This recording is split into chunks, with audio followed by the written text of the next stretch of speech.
Gênesis 39. José havia sido levado para o Egito, onde o egípcio Potifar, oficial do faraó e capitão da guarda, comprou dos ismaelitas que o tinham levado para lá. O Senhor estava com José, de modo que este prosperou e passou a morar na casa do seu senhor egípcio. José era atraente e de boa aparência.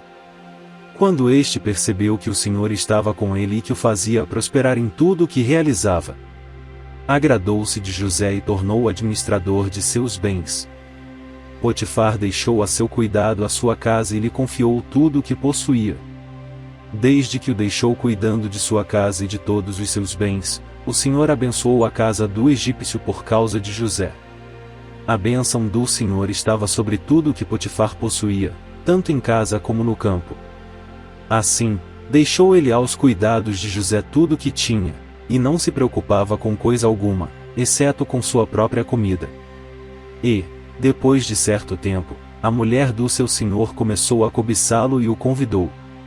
Venha, deite-se comigo. Mas ele se recusou e lhe disse: Meu senhor não se preocupa com coisa alguma de sua casa, e tudo o que tem deixou aos meus cuidados. Ninguém desta casa está acima de mim. Ele nada me negou, a não ser a senhora, porque é a mulher dele. Como poderia eu, então, cometer algo tão perverso e pecar contra Deus? Assim, embora ela insistisse com José dia após dia, ele se recusava a deitar-se com ela e evitava ficar perto dela. Um dia ele entrou na casa para fazer suas tarefas, e nenhum dos empregados ali se encontrava. Ela o agarrou pelo manto e voltou a convidá-lo.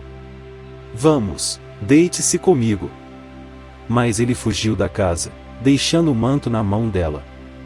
Quando ela viu que, ao fugir, ele tinha deixado o manto em sua mão, chamou os empregados e lhes disse: Vejam, este hebreu nos foi trazido para nos insultar. Ele entrou aqui e tentou abusar de mim, mas eu gritei. Quando me ouviu gritar por socorro, largou seu manto ao meu lado e fugiu da casa. Ela conservou o manto consigo até que o senhor de José chegasse à casa. Então repetiu-lhe a história.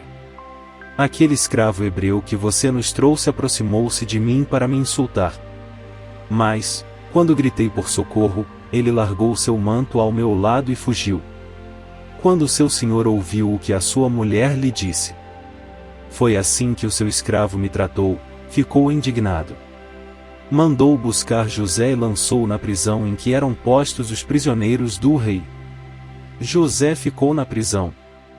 Mas o Senhor estava com ele e o tratou com bondade, concedendo-lhe a simpatia do carcereiro. Por isso o carcereiro encarregou José de todos os que estavam na prisão, e ele se tornou responsável por tudo que lá sucedia. O carcereiro não se preocupava com nada do que estava a cargo de José, porque o Senhor estava com José e lhe concedia bom êxito em tudo o que realizava. Gênesis 40. Algum tempo depois, o copeiro e o padeiro do rei do Egito fizeram uma ofensa ao seu senhor, o rei do Egito. O faraó irou-se com os dois oficiais, o chefe dos copeiros e o chefe dos padeiros, e mandou prendê-los na casa do capitão da guarda, na prisão em que José estava. O capitão da guarda os deixou aos cuidados de José, que os servia. Depois de certo tempo, o copeiro e o padeiro do rei do Egito, que estavam na prisão, sonharam. Cada um teve um sonho, ambos na mesma noite, e cada sonho tinha sua própria interpretação. Quando José foi vê-los na manhã seguinte, notou que estavam abatidos. Por isso perguntou aos oficiais do faraó, que também estavam presos na casa do seu senhor: Por que hoje vocês estão com o semblante triste? Eles responderam: Tivemos sonhos, mas não há quem os interprete. Disse-lhes José: Não são de Deus as interpretações? Contem-me os sonhos. Então o chefe dos copeiros contou o seu sonho a José. Em meu sonho vi diante de mim uma videira, com 3 ramos. Ela brotou, floresceu e deu uvas que amadureciam em cachos. A taça do faraó estava em minha mão. Peguei as uvas, e as espremi na taça do faraó, e a entreguei em sua mão. Disse-lhe José: esta é a interpretação, os 3 ramos são 3 dias. Dentro de 3 dias o faraó vai exaltá-lo e restaurá-lo à sua posição, e você servirá a taça na mão dele, como costumava fazer quando era seu copeiro. Quando tudo estiver indo bem com você, lembre-se de mim e seja bondoso comigo, fale de mim ao faraó e tire-me desta prisão. Pois fui trazido à força da terra dos hebreus, e também aqui nada fiz para ser jogado neste calabouço. Ouvindo o chefe dos padeiros essa interpretação favorável, disse a José: eu também tive um sonho. Sobre a minha cabeça havia 3 cestas de pão branco. Na cesta de cima havia todo tipo de pães e doces que o faraó aprecia, mas as aves vinham comer da cesta que eu trazia na cabeça. E disse José: esta é a interpretação. As 3 cestas são 3 dias.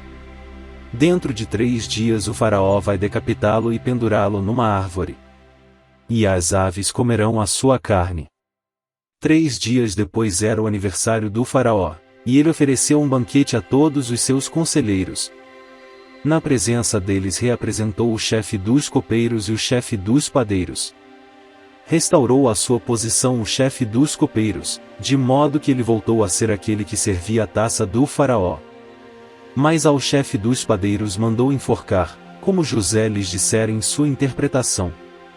O chefe dos copeiros, porém, não se lembrou de José, ao contrário, esqueceu-se dele.